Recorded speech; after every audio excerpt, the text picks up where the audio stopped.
ശോഭാമയും പൂവാണ്. അഴകേ നിൻമിഴി നീർമണി കുളിരിൽ തൂവരുതേ, കരളേ നീ എൻ്റെ കിനാവിൽ മുത്തുകൊഴി. ശോഭാമേ, എങ്ങനെ ഉണ്ടായിരുന്നു സൂപ്പർ സ്റ്റാറിൽ വന്ന് മാഷിന്റെ റൗണ്ടിൽ പാട്ടുകളൊക്കെ കേട്ട് കുട്ടികളുടെ കൂടെയൊക്കെ അവിടെ ഇരുന്ന്? അത് ഈ കുട്ടികളുടെ കാര്യം നമ്മൾ എന്താ പറയുന്നത്, ഈ ഇപ്പോഴത്തെ കാലത്ത് കുട്ടികൾക്ക് എന്താ ടാലന്റ്. ഒരു പക്ഷേ പണ്ടുള്ള കുട്ടികൾ ഉണ്ടായിരുന്നിരിക്കാം, അന്ന് ഈ ഒരു വേദിയില്ലല്ലോ, അവർക്ക് പ്രകടിപ്പിക്കാനുള്ള വേദികളില്ലാതെ പോയി. ഇപ്പൊ ആ വേദികളൊക്കെ പണ്ടുള്ള ഒരു കുട്ടിയാണ് യേശുദാസ് എന്ന് പറയുന്നത്. അങ്ങനെ എത്രയോ കുട്ടികൾ ഉണ്ടായിരുന്നിരിക്കാം, പക്ഷെ അവർക്കൊക്കെ അവർ വല്ലപ്പോഴും കിട്ടുന്ന സന്ദർഭം കിട്ടുന്നുണ്ട്. ഇപ്പൊ അങ്ങനെയല്ലോ, ഈ റിയാലിറ്റി ഷോ ഒക്കെ വെച്ചിട്ട് ഒരു എല്ലാവരും ഇങ്ങനെ കണ്ടുപിടിച്ച് കൊണ്ടുവരുന്ന സമയത്ത് കുറേ കുട്ടികളുടെ ടാലൻറ്റ് പുറത്ത് വരുന്നുണ്ട്. കുട്ടികളോട് എനിക്ക് പറയാനുള്ളത് ഒറ്റയൊരു കാര്യം മാത്രമാണ്, ഈ ഷോയ്ക്ക് മാത്രമല്ലാതെ ഫ്യൂച്ചറിൽ നിങ്ങളൊരു പാട്ടുകാരാകണമെന്നുള്ള രീതിയിൽ നിങ്ങൾ വളരണം. ഒരു ഷോക്ക് മാത്രം പോകുന്നതിനെ റിയാലിറ്റി ഷോയ്ക്ക് എന്താ സൂപ്പർ സ്റ്റാറിലേക്ക് വിളിച്ചു, ഞാൻ അവിടെ പോയി പാടി, അതോട് കഴിയുമെന്ന് വിചാരിക്കരുത്. പലപ്പോഴും നമ്മളിപ്പോൾ കുറേ റിയാലിറ്റി ഷോ വരുന്നുണ്ട്, അതിലൊക്കെ പിന്നീട് അവരൊക്കെ എന്തായെന്ന് നമുക്ക് തന്നെ അറിയില്ല. വളരെ കുറച്ച് പേരാണ് ശരി എന്തെങ്കിലും ഒന്ന് ആയിട്ടുണ്ട് ഉള്ളത്. പക്ഷെ അങ്ങനെ ആവരുത്.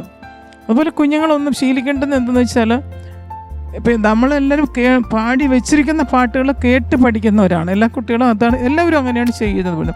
പക്ഷെ കേട്ട് പഠിക്കാം, പക്ഷെ അത് നിങ്ങൾ അനുകരിക്കാൻ പാടില്ല. നിങ്ങൾ നിങ്ങളുടേതായിട്ടുള്ള കഴിവുകൾ, നിങ്ങൾക്കൊരു ടാലൻ്റ് ഉണ്ട്, നിങ്ങൾക്ക് ഓരോരുത്തരും യൂണീക്കാണ്, ഓരോരുത്തരും കഴിവ്, അവർക്കൊരു ലിമിറ്റേഷനുണ്ട്, അവരുടെ കപ്പാസിറ്റി ഉണ്ട്, അവർക്ക് അത്രയുണ്ട്. അതിൽ വെച്ച് അതിനകത്തായിരിക്കണം നിങ്ങൾ വളരേണ്ടത്. ശരിക്കും സംഗീതമാണ് നിങ്ങൾ എടുക്കുന്നുണ്ടെങ്കിൽ, തുടർന്നൊരു വലിയ പാട്ടുകാരനാണ് ആകണമെന്നുണ്ടെങ്കിൽ ശരിക്കും ആദ്യം തൊട്ട് തന്നെ ശരി നിങ്ങൾ നിങ്ങളായിട്ട് തന്നെ വരണം. അതാണ് എനിക്ക് പറയാനുള്ള കുട്ടികളുടെ. തീർച്ചയായിട്ടും. അപ്പോൾ എന്തായാലും ശരി, ജഡ്ജിമാർക്കെല്ലാം എൻ്റെ പ്രത്യേക നമസ്കാരം. ഞങ്ങളൊന്നും ഹൈക്കോടതി ജഡ്ജ്. അല്ല, അപ്പോൾ നിങ്ങളെല്ലാം ജഡ്ജസ്. ഞാൻ ശരത്തിനെ എപ്പോഴും പറയും, പോയി ഇനിയിപ്പം ഹൈക്കോടതിയിലോ പോയി കാണണമെന്ന്. ജഡ്ജായി ഇപ്പോൾ ശരിക്കും ആ സംഗീത സംവിധാനം കാര്യമൊക്കെ മറന്നിട്ട് ഇപ്പൊ ജഡ്ജ് എന്നേ പറയാൻ പറ്റുള്ളൂ ശരത്ത്. എല്ലാവരും ഇപ്പോൾ ഞാൻ ഒരു കാര്യം പറയാം. അതായത് നമ്മളിപ്പോൾ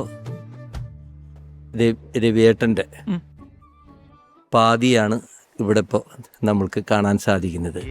ആ പാതിയിൽ ഒരു വലിയൊരു രഹസ്യമുണ്ട്, അതെല്ലാവരും മനസ്സിലാക്കേണ്ട ഒരു കാര്യമുണ്ട്. രവിയേട്ടൻ എങ്ങനെ ഇത്ര അധികം മനോഹരമായിട്ടുള്ള പാട്ടുകൾ നമുക്ക് ചെയ്തു തന്നു, അതിൽ വലിയൊരു പങ്ക് വഹിച്ചിട്ടുള്ള ആളാണ്. അത് മ്യൂസിക് പഠിപ്പിക്കുകയോ മ്യൂസിക് പറഞ്ഞു കൊടുക്കുകയൊന്നും വേണ്ട, അങ്ങനെ ഒരു സംഗീതം ചെയ്യാൻ മനസ്സിനെ സജ്ജമാക്കുന്നതിൽ ഭയങ്കര സപ്പോർട്ട് ഇവിടുന്ന് കിട്ടിയിട്ടുണ്ട്. അപ്പോൾ അതിൻ്റെ പകുതി റെസ്പെക്റ്റും എല്ലാ സ്നേഹവും ചേച്ചിയോടുണ്ട്, ചേച്ചിയോടുണ്ട് കേട്ടോ. ഇതെല്ലാവർക്കും മനസ്സിലാക്കേണ്ട കാര്യമാണ്. അല്ലാണ്ട് വെറുതെ ഒരു വ്യക്തി ഇരുന്നിട്ട് പാട്ട് ഉണ്ടാക്കിയാൽ ചിലപ്പോൾ ഇത്ര നന്നാവണമെന്നില്ല. അത് നിങ്ങളുടെ കൂടെയുള്ള ആ ഒരു ജീവിതത്തിലാണ് അദ്ദേഹത്തിന് അങ്ങനെ ഇത്രയും നല്ല പാട്ടുകൾ നമുക്ക് വേണ്ടി കേരളത്തിന് വേണ്ടി സമ്മാനിക്കാൻ സാധിച്ചത്. So we are all thankful to you also. അല്ല, ഈ തമിഴിലൊരു പിന്നെ എന്താണ് പടത്തിൻ്റെ പേര്, സിന്ധു ഭൈരവി. സിന്ധു ഭൈരവി കണ്ടപ്പോഴാണ് ഒരു കാര്യം എനിക്ക് മനസ്സിലായത് കേട്ടോ. ഈ ഞാൻ നേരത്തെ പറഞ്ഞല്ലോ, നമ്മൾ സംഗീതമൊന്നും ഒരു സംബന്ധമില്ലാത്തൊരു കുടുംബത്തിൽ നിന്ന് വന്നതാണ്. അപ്പോൾ ഈ പണ്ട് ചെറിയ കാലത്തിലൊക്കെ ഞാൻ എല്ലാം ദാസേട്ടനാണ് ക്രെഡിറ്റ് കൊടുത്തിരുന്നത്. പാടുന്നതും മ്യൂസിക് ചെയ്യുന്നതും എഴുതുന്നതും ഒക്കെ ദാസേട്ടനായിരുന്നു എൻ്റെ വിചാരം. അറിയില്ലായിരുന്നു ഇതിനെ പറ്റിയിട്ട്. അത്രയ്ക്ക് നല്ല ഒരു പാട്ട് ചെയ്തു മൊത്തം ചെയ്ത്. അല്ല, സത്യമായിട്ട് എനിക്കന്ന് അറിയില്ലായിരുന്നു കേട്ടോ നേരത്തെ. അത് നമ്മൾ പാട്ട് കേൾക്കുമ്പോൾ ഞങ്ങളുടെയൊക്കെ നാട്ടിൽ മർഫി റേഡിയോ, പണ്ട് എൻ്റെ ചെറിയ കാലത്തിൽ ആ മർഫി റേഡിയോ വെച്ചിട്ട് ഞാൻ ചുറ്റി നടന്നു നോക്കിയിട്ടുണ്ട്, ഇതിനകത്തിരുന്ന് ആരും എങ്ങനെ പാടുന്നേ. അത്രയ്ക്കും നല്ല വിവരമുണ്ടായിരുന്നു എന്നിട്ടോ. അപ്പോൾ ഈ കുറേ നാൾ, പക്ഷെ തുടക്കത്തിലൊക്കെ എനിക്ക് ശരിക്കും പറഞ്ഞാൽ ആസ്വദിക്കാൻ പോലും ശരിക്കും അറിയില്ലായിരുന്നു എന്ന് തന്നെ പറയണം. എന്താ മാഷ് ചെയ്യുന്നത്, മാഷ് ചെയ്യുമ്പോൾ നമ്മൾ പാട്ട് ഇങ്ങനെ കേൾപ്പിക്കുമ്പോൾ എനിക്കത് എൻ്റെ എന്താ പറയുക, നമ്മളൊക്കെ ദേവരാം മാഷിൻ്റെയും മർത്തി മാഷിൻ്റെയൊക്കെ പാട്ട് കേട്ട് വളർന്നവരാണ്. അപ്പം അതുപോലെ ഇല്ലല്ലോ, എന്താ ഇങ്ങനെ മാഷ് മാറ്റി ചെയ്തിരിക്കുന്നതെന്ന് ചോദിച്ചിട്ടുണ്ട്. നാട്ടുകാരൊക്കെ ഭയങ്കര വാനോളം പുകഴ്ത്തുന്നു, എനിക്കൊന്നും തോന്നുന്നില്ലല്ലോ. സത്യം ശരത്തെ ചൂളാലെ പാട്ട് കേട്ടിട്ട് താരകയെ കൊണ്ടുവന്ന് എന്നെ കേൾപ്പിക്കുന്ന സമയത്ത്, റെക്കോർഡ് ചെയ്തതിന് ശേഷം റെക്കോർഡ് ചെയ്യുന്ന കേൾപ്പിക്കുന്ന സമയത്ത് ശരി എനിക്കങ്ങോട്ട് ആദ്യം ട്യൂണൊന്നും കേട്ടിട്ട് എനിക്ക് ആദ്യം മനസ്സിലായില്ല. അതന്ന് വേറെ പുറത്തൊക്കെ വെച്ചിട്ടുണ്ട്, അപ്പോഴൊന്നും അറിയില്ലല്ലോ. ആദ്യം എന്നെ കൊണ്ടൊന്ന് പാട്ട് കേൾപ്പിച്ച് ഞാൻ രവിയേട്ടനോട് ചോദിച്ചു, എന്ത് രവിയേട്ടൻ ഇങ്ങനെ ചെയ്ത് വെച്ചിരിക്കുന്നതെന്നാ. മനോഹരമായിട്ടൊരു പാട്ട് കിട്ടുമ്പോൾ ഞാൻ ചോദിച്ചതാണ്, അതെന്താ നീ അങ്ങനെ പറഞ്ഞ് ഇഷ്ടമായില്ലേ എന്ന് ചോദിച്ചിട്ട്, അതല്ല ഈ ദേവരാം മാഷൊക്കെ ഇതുപോലെ അല്ലല്ലോ ചെയ്യുന്നേ, ദേവരാം മാഷ് പറഞ്ഞ മാഷ് ഇങ്ങനെയല്ലേ, എന്താ ഇങ്ങനെ മാറ്റി ചെയ്തിരിക്കുന്നേ. അപ്പോഴാണ് പറഞ്ഞത്, മാറ്റി ചെയ്താലല്ലേ ഞാൻ ചെയ്തോളൂ, അത് ദേവരാജൻ മാഷിന്റെ പാട്ടായി പോകില്ലേ. പക്ഷെ എനിക്കത് മനസ്സിലാക്കി വരാൻ കുറേ നാൾ പിടിച്ചു എന്നുള്ളതാണ്. ഈ മാഷിന്റെ പാട്ടിന്റെ പ്രത്യേകത എന്ന് വെച്ചാൽ നമ്മൾ കേൾക്കുന്തോറുമാണ് അതിന്റെ ആസ്വാദ്യത കൂടുന്നല്ലേ. താരക ഒരു 4-5 വട്ടം കേട്ടപ്പോൾ മനസ്സിലായി താരകയുടെ മഹത്വം. ശരിക്കും പറഞ്ഞാൽ ഇന്നും എൻ്റെ ഏറ്റവും ഫേവറേറ്റ് ഉള്ള ഒരു പാട്ട് താരകയാണ്. സത്യം പറഞ്ഞാൽ ഏറ്റവും വലിയ ഇഷ്ടമുള്ള പാട്ടാണ് വന്നിട്ട്. സിന്ധുഭൈരവിയുടെ കാര്യം പറയുമ്പോൾ അതിനകത്ത് സിന്ധുഭൈരവിൽ സംഗീതജ്ഞനാണല്ലോ ശിവകുമാർ. അപ്പോൾ ശിവകുമാർ ഇങ്ങനെ പ്രാക്ടീസ് ചെയ്യാൻ തുടങ്ങുന്ന സമയത്ത് തമ്പൂരൊക്കെ എടുത്തിരിക്കുന്ന സമയത്തേക്ക് സുഹാസിനി വൈഫ് വന്നിരുന്നിട്ടില്ല, മിക്സി ഓൺ ചെയ്യല്ല. സുലക്ഷണ വൈഫ് വന്നിട്ട് എന്ത് ചെയ്യല്ല, അവർ ജ്ഞാനശൂന്യം ഒന്ന് ഞാനിൻ്റെ വീട്ടിലെല്ലാം കൂടി സിനിമ കാണാൻ പോയി.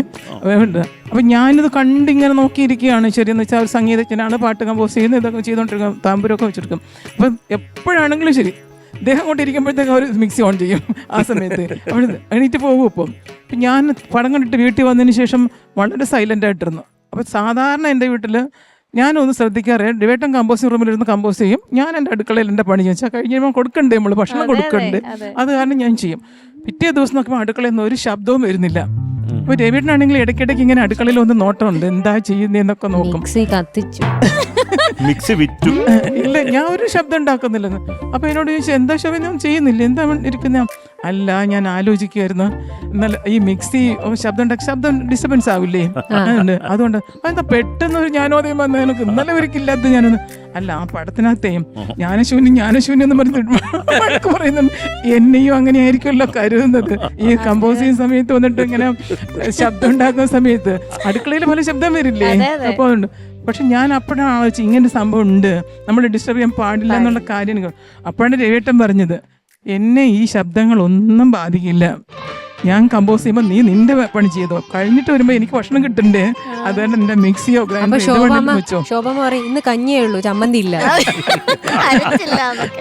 അല്ല, പക്ഷെ മാഷ് അങ്ങനെ പറയുന്നത്, നിങ്ങളുടെ ശബ്ദത്തിനൊന്നും ബാധിക്കാൻ പറ്റാത്ത മ്യൂസിക്കാണ് എൻ്റെത്, അതുകൊണ്ട് ശരി നീ എന്ത് വേണമെങ്കിലും ചെയ്തോ, എൻ്റെ സംഗീതത്തിനെ ബാധിക്കില്ല. പക്ഷെ ഞാൻ അതോട് കൂടിയിട്ട് മാറി പറഞ്ഞുവല്ലോ. പിന്നീടാണ് ശരിക്കും പറഞ്ഞൊരു സംഗീതജ്ഞന്റെ ഭാര്യയായിട്ട് മാറിയത്. ഈ ഒരു പടം എന്നെ ഇൻസ്പയർ ചെയ്തിട്ടുണ്ട് കേട്ടോ. തമാശയാണ് പറയാണ്. സന്തോഷം. താങ്ക് യു ശോഭാമേ, താങ്ക് യു സോ മച്ച്. ഒരുപാട് സന്തോഷം. അപ്പൊ എന്നും ഇതുപോലെ തന്നെ സന്തോഷവും സമാധാനവും ഐശ്വര്യവും ആരോഗ്യമായിട്ട് തന്നെ ഇരിക്കട്ടെ. സന്തോഷത്തിന് മറ്റൊരു കാര്യമുണ്ട്. ഞാൻ മാഷ് പോയതിനു ശേഷം അതും കൂടി ഇവിടെ ജസ്റ്റ് ഒന്ന് സൂചിപ്പിക്കാം. ഞാൻ സ്പിരിച്വൽ ലൈനിലാണ്, ആത്മീയ ഭാഗത്തിലേക്കാണ് പോയിരിക്കുന്നത്. ഈ സപ്താഹങ്ങളൊക്കെ ചെയ്യുന്ന ഒരു യജ്ഞാചാര്യയാണ്. അറിയാം, ധാരാളം സപ്താഹങ്ങൾ, ഭാഗവത സപ്താഹം, ഭഗവത്ഗീത ചെയ്യുന്നുണ്ട്. അങ്ങനെ ഒരു കഴിക്ക് പോകുന്നുണ്ട്. അത് മാത്രമല്ലാതെ പുതിയൊരു പ്രോജക്റ്റിൻ്റെയും കൂടെ ശരിക്കും ഈ അമൃതാട് സ്റ്റേജിൽ നിന്നിട്ട് തന്നെ ശരി ജസ്റ്റ് ഒന്ന് പറയാം. മാഷിന് വേണ്ടിയിട്ടൊരു സ്മാരകം, അതായത് ഒരു മെമ്മോറിയൽ നമ്മൾ കിട്ടുന്നുണ്ട് പാലക്കാട്. അതിൻ്റെ ഒരു പണി ജസ്റ്റ് സ്റ്റാർട്ട് ചെയ്തിട്ടുണ്ട്. അത് സാധാരണ ഒരു മണ്ഡപമല്ല, ഒരു മെമ്മോറിയൽ എന്ന് പറഞ്ഞൊരു മണ്ഡപമാണല്ലോ സാധാരണ നമ്മൾ ഉദ്ദേശിക്കുന്ന മണ്ഡലം. ഇതൊരു സീനിയർ സിറ്റിസൺ ഹോമായിട്ടാണ് നമ്മൾ ചെയ്യുന്നത്. നാളെയും എല്ലാവർക്കും ഉപകാരമാകട്ടെ, പ്രയോജനപ്പെടട്ടെ എന്നുള്ള രീതിയിൽ ഒരു മ്യൂസിക്കൽ ആണ്, മ്യൂസിക്കൽ എൻവയോൺമെന്റ് ആണ് കംപ്ലീറ്റ്. അതിന്റെ ആനന്ദഭവനം എന്നാണ് പേര്. ആനന്ദിച്ച കാരണം അവസാന കാലത്ത് എല്ലാവരും ആനന്ദകരമായിട്ട് ജീവിച്ച് പോകണം എന്നുള്ള ആഗ്രഹമാണ്. അതുകൊണ്ട് ഈ പ്രായം നമ്മൾക്ക് വിചാരിക്കും ഈ 60 വയസ്സ് കഴിഞ്ഞു കഴിഞ്ഞാൽ പിന്നെ റിട്ടയർ ആയി പിന്നെ ഒന്നിനും കൊള്ളില്ല. വാസ്തവത്തിൽ 60 വയസ്സിലാണ് ആരംഭിക്കുന്നത്. വയസ്സായവരും പ്രയോജനമുള്ളവരാണെന്ന് നമ്മൾ തെളിയിച്ച് കാണിക്കണം. അങ്ങനെ ഒരു ഉദ്ദേശമൊക്കെ കുറേ ഉദ്ദേശങ്ങളുണ്ട്. വെറും ഒരു ഓൾഡ് ഏജ് ഹോമിൻ്റെ അതല്ല നമ്മൾ ചെയ്യുന്നത്. എൻ്റർടൈൻമെൻ്റ് ഉണ്ട്, അവിടെ അവൻ്റെ കഴിവുകളെ വെളിപ്പെടുത്താനുള്ളതുണ്ട്. അങ്ങനെ ഒരു സ്ഥാപനം എന്ന് പറഞ്ഞുകൂടാ, ഒരു വീട് തന്നെയാണ്, ഒരു വലിയ വീട്, ഒരു 30 റൂമുള്ള ആനന്ദഭവൻ എന്ന പ്രൊജക്റ്റിൻ്റെ പണിയിലാണിപ്പം. അതും ശരി, ഇതുവരെയ്ക്കും ശരി ആരോടും ഞാൻ പറഞ്ഞിട്ടില്ല. പബ്ലിക്കായിട്ട് ഞാൻ ഈ വേദിയിൽ അതും കൂടെ പറയുകയാണ്. പാലക്കാട് കോങ്ങാട് എന്ന സ്ഥലത്താണ് ഇപ്പോൾ ബിൽഡിങ്ങിൻ്റെ പണി ജസ്റ്റ് സ്റ്റാർട്ട് ചെയ്തിട്ടേ ഉള്ളൂ. അപ്പോൾ അങ്ങനെ ഒരു മാഷിൻ്റെ പേരിലൊരു സ്മാരകമാണ്. ഇതുവരെയ്ക്കും ശരി നമ്മുടെ 20 വർഷം കഴിഞ്ഞ് മാഷ് പോയിട്ട് ഇതുവരെയ്ക്കും ഒരു സ്മാരകം മാഷിൻ്റെ പേരിൽ ഉണ്ടായിട്ടില്ല. അപ്പം നമുക്ക് തോന്നി നമ്മൾ തന്നെ അതിനൊരു മുൻകൈ എടുത്തിട്ട് ചെയ്യാം എന്നുള്ള രീതിയിൽ അങ്ങനെ ചെയ്തുകൊണ്ടിരിക്കുകയാണ്. എന്തായാലും എല്ലാവരും അറിയിച്ചു, സന്തോഷം. എല്ലാ ആശംസകളും അറിയിക്കുകയാണ് ശോഭാമേ.